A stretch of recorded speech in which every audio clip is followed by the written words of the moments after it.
Man, lots of Super Duties showing up. And what's interesting, a lot of them are Platinums. Very interesting. All right, guys, check this out. Today, I'm gonna do a review on a 2023 Ford F-150 XLT. And you might think it's kind of odd because the 24s are out, but that's exactly why I want to do a review on this. So 2024 F-150s are showing up across the country. These guys are loaded up with inventory. XLTs, Lariats, Platinums, everything. But there's still some 23s out there. This one here, a 302A with the 2.7 liter. Now that I've driven the 24s, going back to a 23, what do you give up? And are these a bargain? Are these the truck you should try to go lease or buy now? Or are there things that you prefer? Like, for instance, I'm right next to an XLT sport package, right next to this thing. Here's the difference in the front end.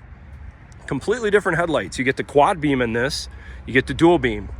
The beauty LED that goes around and through the fog lights, you lose that on the 24. It's a completely different front end also. So we're gonna do a bit of a longer mile per gallon loop. Gonna be close to a few hundred miles on this truck, and we're gonna see how this thing does. And oh, by the way, does that truck look awesome? Platinum Super Duty. I know the guy who ordered that. We're gonna go over this truck. XLT 302A Sport Package. Let's take a look at the interior. Now that you've seen the 24s, what do you give up by going to a 23? You still got soft touch doors, B&O speakers, auto, driver and passenger windows. You still got some decent looking cloth interior seats. Let's take a look at the payload. 1,495 pounds. We get in the interior. This actually looks very similar to a 24. Layout's the same because until you get to the Lariat and above, you get the new dash interior.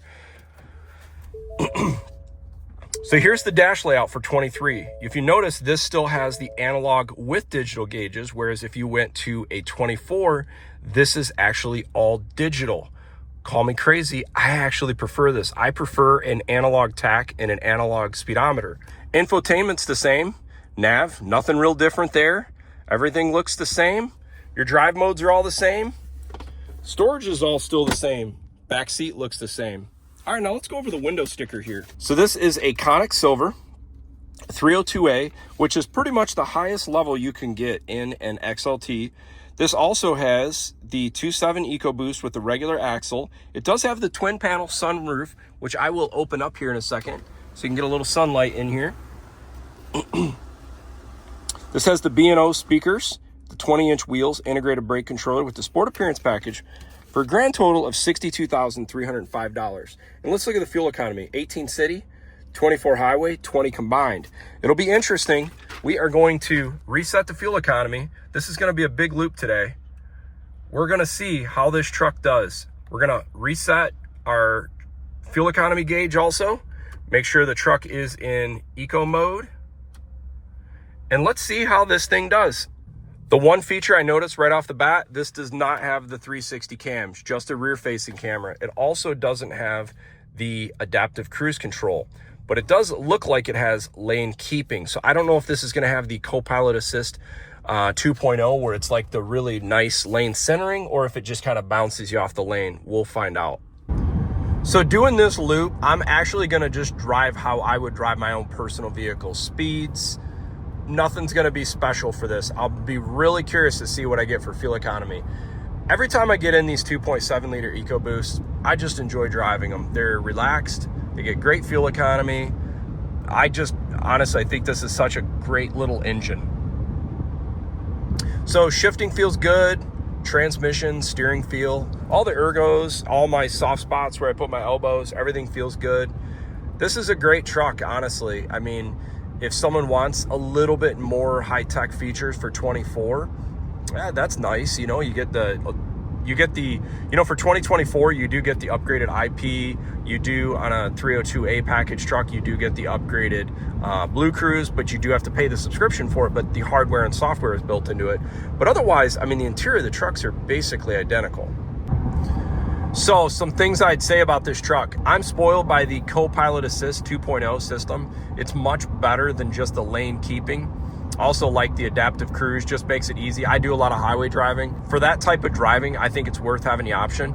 Otherwise, this is why I love the 2.7. right there all day long. These things just get great fuel economy. They're just such great driving trucks. All right, so what's the damage today? 187 mile trip, 23 miles per gallon. You can see just under 4 hours of drive time. I had highway, city, rural.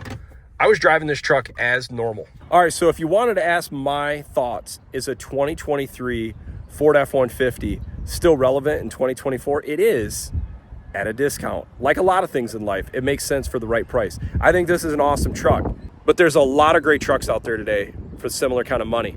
But what's impressive to me still, and I've said this on a lot of other videos, the fuel economy on the 2.7 is phenomenal, and today it did it again. All right, let's check out the second row. No surprises. Same interior theme as the front.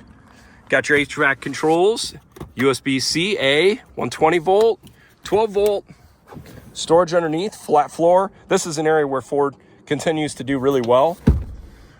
No cup holder in the rear seat, sliding rear window, LEDs above with the big panoramic sunroof. What's interesting to me, if you haven't seen the new F-150s 2021 and beyond, is you got to check out these leaf springs.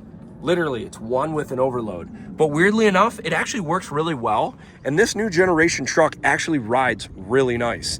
This truck does have halogen taillights. Soft drop tailgate. This one does not have the tailgate step.